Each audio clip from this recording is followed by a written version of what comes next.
Hello दोस्तों, good morning. I hope कि आप सभी लोग बहुत ही अच्छे होंगे और खूब पढ़ाई कर रहे होंगे। आज के इस वीडियो लेक्चर में हम लोग गोलीय दर्पण स्फेरिकल मिरर के बारे में पढ़ने जा रहे हैं। क्या होता है स्फेरिकल मिरर, और इससे रिलेटेड कुछ टर्मिनोलॉजीज़ भी जो है पढ़ेंगे। ठीक है, तो स्फेरिकल मिरर एक तरीके का क्या होता है, स्पेशल जो है मटेरियल का बना होता है, लेड टाइप का, लेड ग्लास टाइप के मटेरियल से बना होता है, और इसका जो स्ट्रक्चर होता है वो स्फेरिकल होता है। ठीक है, इसको यहाँ पर लाइट वाले चैप्टर में इसलिए पढ़ाया जाता है क्योंकि इसको जब एक तरीके से सरफेस पे क्या होता है पॉलिश कर देंगे तो उसके बाद ऐसे कुछ होगा, ये ग्लास टाइप का मटेरियल बना होगा और या तो अंदर से या तो बाहर से क्या कर देंगे, हम इसको पॉलिशिंग कर देंगे, हाई पॉलिशिंग। अब इससे लाइट आके टकरा के वापस जाएगी, मतलब रिफ्लेक्शन हम इस पर कर सकते हैं, दिखा सकते हैं। ठीक है, तो क्या है, किसी स्पेशल टाइप के लेड टाइप के मटेरियल से बना हुआ किसी अंदर या बाहर से किसी भी साइड से हाईली पॉलिश्ड सरफेस होता है जिस पर हम रिफ्लेक्शन जो है कर सकें, तो उसको कहेंगे स्फेरिकल मिरर स्ट्रक्चर। कुछ टर्मिनोलॉजीज हैं, जैसे इसका एक सेंटर होगा तो जो इसका मटेरियल है उससे फिक्स पॉइंट पर रहेगा। ठीक है, ये इसका रेडियस होगा। ठीक, तो जो भी होगा, अगर हम इसके किसी एक पार्ट को तोड़कर ऐसे निकाल लें तो ये है कर्व्स, मतलब इसके किसी एक कर्व को निकाल लें तो ये कुछ इस टाइप का बनेगा। तो अगर पॉलिशिंग अंदर साइड से है, अब देखो पॉलिशिंग दो तरीके से आपके पास मिल सकती है तोड़ने के बाद। मान लीजिए टुकड़ा तोड़ा, या तो पॉलिशिंग बाहर की तरफ से मिल सकती है या पॉलिशिंग अंदर की तरफ से मिल सकती है, दो तरीके से मिल सकती है। इसलिए फिर स्फेरिकल मिरर दो तरीके के हो सकते हैं, कॉनकेव मिरर और कॉन्वेक्स मिरर। ठीक, इसको कहते हैं हिंदी में अवतल दर्पण, इसको कहते हैं उत्तल दर्पण।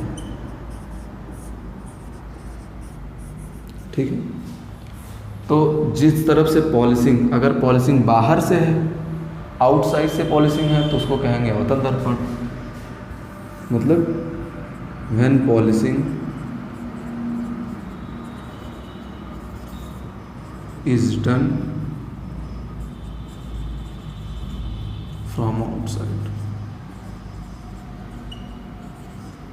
ठीक, तो कौन सा होगा, concave mirror. It is said concave mirror when polishing,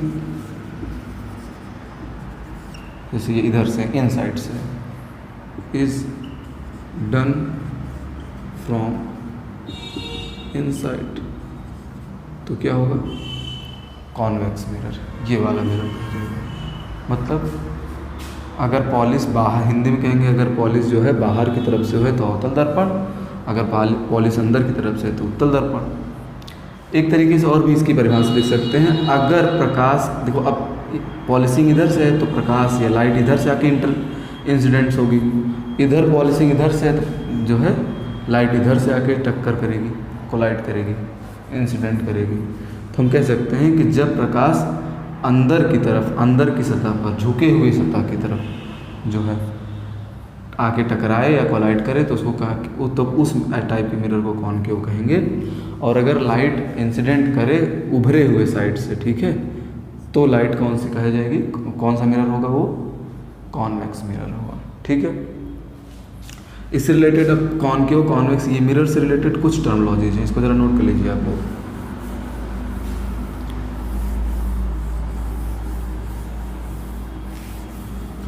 ठीक है, तो उनको सीखते हैं क्या होता है। ये लाइट है, ये मान लेते हैं कोई मिरर है, कॉनकेव लिया है हमने उदाहरण के लिए, कॉन्वेक्स हो सकता है। ठीक है, अगर इसके सेंटर से, ये इसका सेंटर है मान लेते हैं, जिससे ये कट करके निकाला गया। ठीक है, इसको क्या कहते हैं, ये अब ये सेंटर यहाँ पर वो उस जिस स्फेरिकल से कट करके निकाला गया उसका तो सेंटर है, लेकिन ये क्या है, कर्व है, तो इसका नाम सेंटर नहीं करते हैं, इसको कहते हैं यहाँ पर सेंटर ऑफ कर्वेचर। क्या कहते हैं, सेंटर ऑफ कर्वेचर। हिंदी में कहते हैं वक्रता केंद्र। क्या कहते हैं, वक्रता केंद्र। और अगर ये जो लाइन हमने खींची है इधर से इनफाइनाइट, इधर से लेके इधर तक पूरा इनफाइनाइट से लेके इनफाइनाइट तक, लेकिन इसके मिडिल, ये जो कर्वेचर है आपके, इसके मिडिल पॉइंट को कहते हैं पोल। पोल क्या होता है? मिड पॉइंट ऑफ कर्व या कर्वेचर। ठीक है, तो वक्र का मध्य बिंदु। ठीक, तो ये सेंटर ऑफ कर्वेचर है, ये पोल है। ठीक है, सेंटर ऑफ कर्वेचर क्या होता है? जिस पार्ट से आपने, जिस स्फेयर से आपने कट करके निकाला है, उसका जो है जो सेंटर होगा वही इस कर्व का सेंटर ऑफ कर्वेचर कहा जाएगा। सी से रिप्रेजेंट करते हैं, पोल को पी से रिप्रेजेंट कर दिया जाता है। इस जो है सेंटर कर्व का, इस वक्र का क्या है? मिड पॉइंट है। ठीक है, आगे बातचीत करें। अगर हम कोई लाइन ड्रॉ करें जो इधर इस तरफ से इनफाइनाइट से लेके उस तरफ इनफाइनाइट तक जाए, इमेजिनरी लाइन जो इस P और C सेंटर ऑफ कर्वेचर और पोल के बीच को टच करते हुए जाए, तो उसको क्या कहेंगे? इसको कहेंगे एक्सिस। कौन सी एक्सिस? Principal axis. कौन सी एक्सिस? Principal axis. मुख्य अक्ष इसको हिंदी में कहते हैं, मुख्य अक्ष। ठीक, क्या होता है इसमें? A line drawn from infinite minus infinite to plus infinite which is going from pole to center of curvature। तो हम क्या कहेंगे इसकी definition? a line drawn from minus infinite to plus infinite, वो भी कैसी लाइन है? Imaginary line. ठीक है, which passes through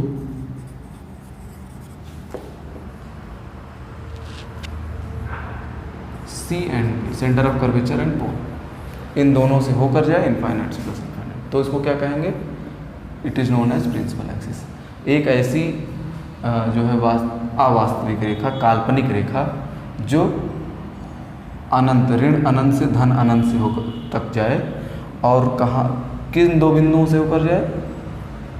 यही पोल से और वक्रता केंद्र से। नोट कर लीजिए, मिटा रहा हूँ।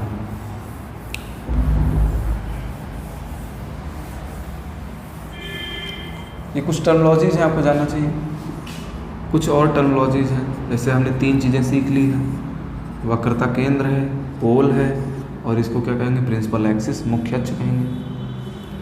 अगर कोई लाइट, हम यहाँ पर लाइट ले रहे हैं, कोई एक किरण लाइट की, और रे ऑफ लाइट की बात करेंगे। यहाँ पर रे ऑफ लाइट की बात करेंगे। लाइट का मतलब यहाँ पे यही होगा। जब मैं बार बार लाइट बोलूँगा तो आप समझिए कि हम रे ऑफ लाइट की बात करें। ठीक, जब कोई लाइट आती है प्रिंसिपल एक्सिस के पैरेलल, तो जाहिर सी बात है क्या होगा? रिफ्लेक्शन होगा, टकरावट होगी, और ये वापस जाएगी। तो जिस पॉइंट पर ये प्रिंसिपल एक्सिस को कट करती है, इसको कहते हैं फोकस। क्या कहते हैं? फोकस, या कहीं कहीं पे प्रिंसिपल फोकस भी लिखा रहता है, कोई दिक्कत नहीं। ठीक है, दोनों नाम से है। तो क्या कहेंगे? प्रिंसिपल फोकस क्या होता है? मुख्य, इसको कहते हैं फोकस, हिंदी में भी फोकस कहते हैं, फोकस या मुख्य फोकस। जब कोई प्रकाश की किरण ये इसके प्रिंसिपल एक्सिस, मुख्य अक्ष के समांतर आती है, तो परावर्तन के पश्चात इसको जिस बिंदु पर काटेगी, मुख्य अक्ष को जिस बिंदु पर काटेगी, उस बिंदु को क्या कहते हैं? फोकस कहते हैं। When a ray of light is coming parallel to the principal axis after collision or after reflection, it cuts at the point which is known as focus। ठीक है, आज के लिए इतना है, बाकी टर्मिनोलॉजीज आगे करेंगे। Thank you class.